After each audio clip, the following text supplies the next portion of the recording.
చెప్పండి ఇక్కడ ఎమ్మెల్యే గారి పనితీరు ఎట్లా ఉంది నందిగామ? చాలా బాగుందండి. అద్భుతంగా ఉందండి. బాగా అభివృద్ధి జరిగింది నందిగామ. నందిగామ నియోజకవర్గం మొత్తం అభివృద్ధి జరిగింది. ఎవరు మీకు ఎమ్మెల్యే ఎవరు ఎట్లా ఉంది పనితీరు?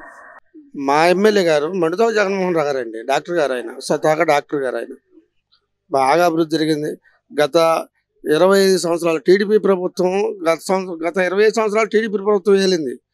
గత 20 సంవత్సరాల్లో జరగని అభివృద్ధి ఐదేళ్ళు జరిగింది. 5 ఏళ్ళు అంటే కాదు, 5 ఏళ్ళు కాదు, 3 ఏళ్ళలోనే జరిగింది. 2 సంవత్సరాలు కరోనాతో పోయిందండి.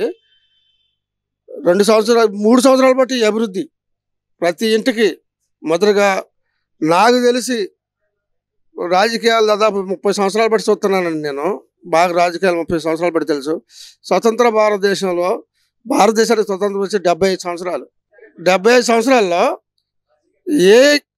ఏ గవర్నమెంటు అట్టడుగు వర్గాలకు సంక్షేమ పథకాలు అందించలేదండి.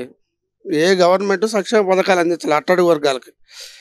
గ్రామాల్లో గ్రామ సచివాలయం తీసుకొచ్చి అదే ఊళ్ళో 10 మందికి ఉద్యోగాలు ఇచ్చి వాలంటరీ సంస్థ పెట్టి వాలంటరీ ద్వారా ప్రతి ఇంటికే డైరెక్ట్గా డీబీటీ పద్ధతిలో సంక్షేమ పథకాలు డైరెక్ట్గా ఇచ్చారంటే ఒక్క జగన్మోహన్ రెడ్డి గారికి సరిపోయింది. అది అసమంటి పరిపాలన ఇక రాదు. అసమంటి ముఖ్యమంత్రి రాడండి. అసమంటి ముఖ్యమంత్రి ఆశీస్సుతో మా జగన్మోహన్ రావు గారు మా ఎమ్మెల్యే గారు చాలా స్వతహాగా డాక్టర్ గారు ఆయన. ఆ సంక్షేమ పథకాలు అందుతున్నాయి కాబట్టి ఇంత అభివృద్ధి జరిగింది నందిగామలో. అంటున్నారు మహిళా లీడర్ తంగిరాల సౌమ్య గారికి జగన్మోహన్ గారి మధ్య తేడా ఏంటి వచ్చేసింది? తంగిరాల సౌమ్య గెలుస్తానంటుందా ఈ నియోజకవర్గంలో? ఎలా గెలుస్తుందండి? ఆమె ఒకసారి వాళ్ళ తండ్రి చనిపోయిన సానుభూతితో గెలిపిస్తే మా క్యాండిడేట్ మేము కంటెక్ట్ చేయకపోతే, మా ఎమ్మెల్యే గారు కంటెక్ట్ చేయకపోతే గెలిచారు. అంతేకాదు స్వతహాగా రాజకీయాల్లో పోటీపడి గెలిచింది లేదు. పోటీపడి గెలిచిన అది వాళ్ళ నాన్న సానుభూతితో గెలిచారే కానీ 4 మండలాలు, ఈ నియోజకవర్గం 4 మండలాలు ఉన్నాయి. 4 మండలాల్లో 4 సామంతరాజులు చేతుల్లో నలిగి ఆమె ఎక్కడ పెట్టడం చేయమంటే చేసింది కానీ తప్ప స్వతంత్రంగా పరిపాలన చేయటం కళ. గ్యారంటీ గెలుస్తారు. 100% గెలుస్తారండి. గ్యారంటీ గెలుస్తారు. 100%.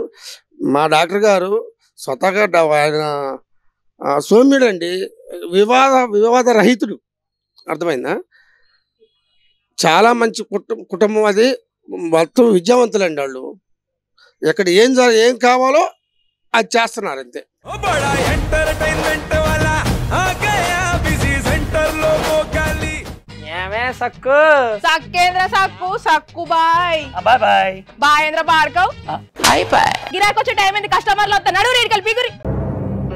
కస్టమర్లు వస్తున్నారు కదా, మాత్రం పొగరు ఉంటది. మరి తగ్గించేద్దాం పొగర్ని. డబ్బులు కట్టేస్తామేంటి కొంప తీసి? లేదు, కస్టమర్లు ఆపేద్దాం. పదా మరి మన బిజినెస్ స్టార్ట్ చేద్దాం.